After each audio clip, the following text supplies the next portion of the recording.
Bonsoir à toutes et à tous. Merci d'être avec nous dans le programme du soir sur New World Info. Nous évoquons ce soir l'actualité sur le Soudan avec la mobilisation qui continue. Malgré la suspension du dialogue, les chefs du mouvement de contestation au Soudan ont qualifié ce jeudi de regrettable la décision des militaires de suspendre pendant 72 heures les négociations sur une transition politique et affirmé leur intention de maintenir le sit-in de Khartoum. Les deux parties devraient pencher mercredi sur la composition d'un conseil souverain, organe clé de la transition vers un pouvoir civil. Mais le conseil militaire au pouvoir, depuis la destitution d'Omar el-Béchir, a décidé d'une pause, estimant qu'il était nécessaire de mettre fin à la dégradation de la situation sécuritaire dans la capitale où les manifestants ont multiplié des barrages routiers. On va en parler ce soir avec Mamadou Diouf, notre éditorialiste. Bonsoir Mamadou Diouf. Bonsoir Samuel. Comment faut-il comprendre la décision du Conseil militaire de suspendre les discussions?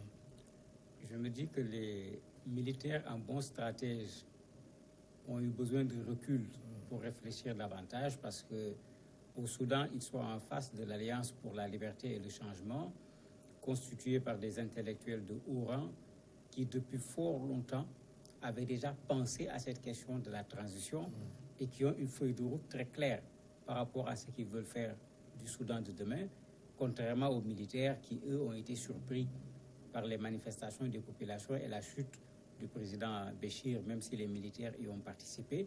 Donc ceux-là ont une avance sur ce qu'ils veulent. Moi, je me dis qu'il y a ça.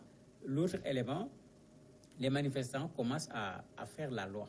Oui. C'est-à-dire, ce n'est plus simplement un sitting où on vient occuper un espace, ils fouillent les gens, ils arrêtent les véhicules, ils fouillent les véhicules, ils bloquent certains aspects, certaines voies importantes, certains ponts qui font que finalement, circuler à Khartoum ou bien à Omdurman devient véritablement une difficulté. Et ce n'est pas seulement un blocage de la circulation, mais c'est une façon également de défier l'autorité militaire pour dire aux gens que le pouvoir, c'est nous. Donc si on décide, le train part, si on décide, le train ne part pas. Je crois que les militaires ont pris en compte l'ensemble de ces éléments. Et bon, dans une négociation, c'est toujours comme ça. De temps en temps, on fait la pression pour pouvoir obtenir des concessions par rapport à celui qu'on a en face. Est-ce que cette demande que les militaires ont formulée, c'est-à-dire nous suspendons pour 3 jours le temps qu'on lève les barrages, ça veut dire que les militaires sentent que c'est eux qui tiennent la clé des discussions? Oui, ils savent qu'ils sont encore forts, bien que, il faut le dire clairement, ils ont reculé. On est parti d'un conseil militaire de transition, on est allé vers un conseil qui devait être un conseil mixte, on ne s'est pas entendu sur le dosage entre les militaires et les civils, puisque chacun voulait avoir la majorité. Aujourd'hui, on part vers un conseil souverain.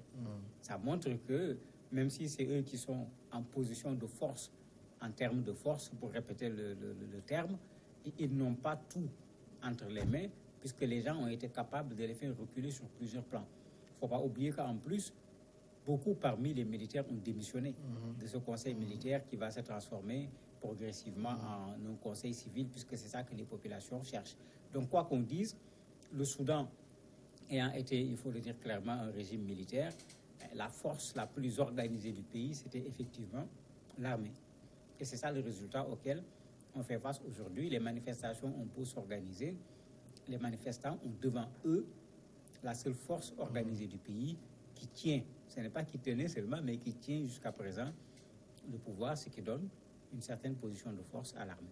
Alors, lever les barricades et nous poursuivons les discussions, ça peut aussi ressembler à dire comme si nous n'avions pas d'autres moyens de faire partir ces manifestants ou de faire lever ces barricades. Ils ont en fait les moyens de les faire partir, mais qu'est-ce qu'il y a comme moyen? C'est la brutalité. Vous avez vu, en début de semaine, il y a eu 6 morts. Bon, on a demandé même une commission d'enquête parce que les accusations se font dans tous les sens. Les militaires disent que c'est les civils qui ont provoqué, qu'ils ont même tiré avec une arme à feu, tué un soldat. Les soldats disent non, ce n'est pas eux. C'est plutôt un groupe particulier qui le fait et ce n'est pas la première fois qu'ils le font. Il ne faut pas oublier quand même, avant la chute du président El-Béchir, plusieurs fois on a tenté de casser cette mobilisation, de mettre fin à ce sitting. les militaires ne l'avaient pas réussi. Donc effectivement, ce sitting pose problème aux militaires, d'autant plus qu'ils se trouvent devant leur quartier général, parce que les données ont changé. Au départ, quand les populations venaient, c'était pour dire aux militaires, mettez fin au pouvoir de Omar el-Béchir. Ce n'était pas contre la caserne, ce n'était pas contre les militaires de façon spécifique, mais c'était pour dire aux militaires, rentrez dans le jeu, prenez vos responsabilités, mettez fin au pouvoir de Béchir. Aujourd'hui, Béchir n'est plus là. Mais les populations n'avaient pas dit aux militaires de remplacer Béchir. Donc, le sitting est toujours devant le quartier général, mais cette fois, c'est la pression directement sur le quartier général, puisque c'est à eux que les populations s'adressent aujourd'hui pour leur dire non, nous ne voulons pas d'un pouvoir militaire. On a manifesté, on a demandé le départ de Béchir, c'était pour un pouvoir civil. En face, quelle a été la réponse des contestataires? Ils ont accepté de lever les barrières qui ont été ajoutées. Parce qu'il y a des barrières qui sont là-bas depuis le départ, qui délimitent le sitting, puisque comme ils disent, ils l'ont très bien compris, si les militaires doivent les dégager, ils seront obligés d'utiliser leurs engins, leurs véhicules. Ils ne viendront pas à pied. Donc certaines de ces barrages, leur rôle en fait, c'est d'empêcher aux militaires de pouvoir accéder au sitting et de pouvoir amener les populations à quitter les lieux. Ils ont même je ne sais pas comment il faut les appeler, des sentinelles qui sont sur les toits pour regarder les mouvements des militaires, etc. Donc il y a quand même une certaine organisation. Mais vu des négociations qui tardaient, une armée qui ne donnait pas une image claire sur la transmission du pouvoir aux civils, ils ont voulu en faire plus et il y a plusieurs autres barricades qui ont été érigées. Et ce sont ces barricades que Burhan demandait qu'on lève. L'Alliance a demandé aux populations de lever ces barrières et les populations ont accepté de lever les barrières, mais en même temps, ils ont dit aux gens de garder le sitting et ils ont même demandé aux populations de venir renforcer ce sitting-là pour que les militaires sachent que malgré la suspension, malgré qu'on ait levé les dernières barrières, la mobilisation continue pour réclamer un pouvoir civil. Est-ce que, in fine, l'idée des militaires, c'est d'arriver à casser le sitting? En tout cas, il y a cela dedans, parce qu'on ne comprend pas pourquoi prendre tout ce temps pour donner ce qu'on aurait pu donner dès le départ. Certainement, il y a cela. Il y a également le fait que, comme le Soudan était plutôt un régime militaire qu'un régime civil, on les a vus attraper des gens à gauche, à droite, alors que bon, s'il faut attraper, c'est la même équipe. Hein. Donc, s'ils quittent, ils risquent eux aussi de subir ce qu'ils ont fait subir à d'autres parce qu'ils sont en position de pouvoir. Raison pour laquelle, certainement, les militaires sont en train de voir comment résister au maximum avant de céder ce pouvoir. L'autre élément, certainement, c'est la géopolitique. Les militaires sont soutenus quand même sur le plan international par l'Arabie Saoudite, par les Émirats Arabes Unis, par l'Égypte. À côté, l'Arabie Saoudite et les Émirats même ont mis 3 milliards à disposition pour réduire un peu les difficultés des populations. Les manifestants, eux, sont soutenus plutôt par l'Union européenne et les États-Unis. Donc l'affaire ne se joue pas seulement entre les Soudanais.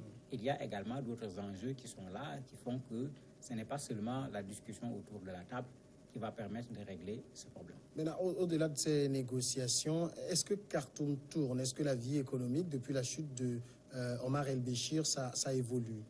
Khartoum ne tourne pas parce que si vous regardez ce qui se passe aujourd'hui, trouver de la monnaie est devenu un problème. Les gens font des queues toute la journée, y compris même devant les machines pour pouvoir juste recevoir de l'argent.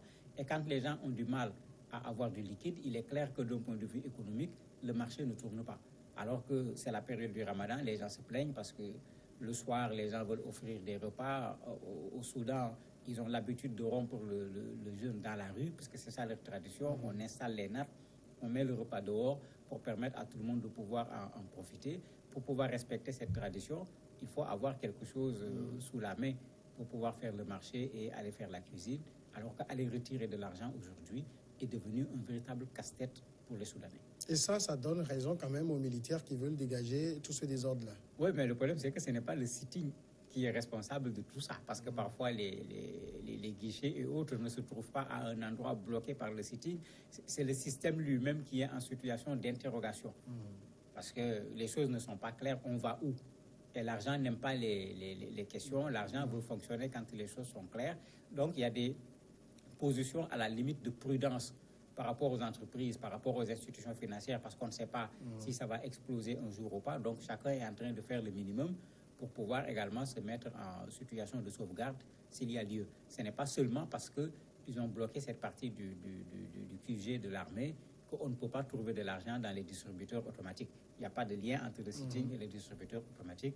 Le distributeur automatique, c'est un problème qui est plus compliqué que le sitting lui-même. Alors, dans le fond, à part cette entente de faire une transition de 3 ans, il n'y a rien eu de bien concret en termes d'avancée. En fait, ce que les gens attendent le plus n'est pas encore là. Les 3 ans, finalement, on a coupé la poire en deux. L'Alliance demandait 4 ans, les militaires disaient 2 ans.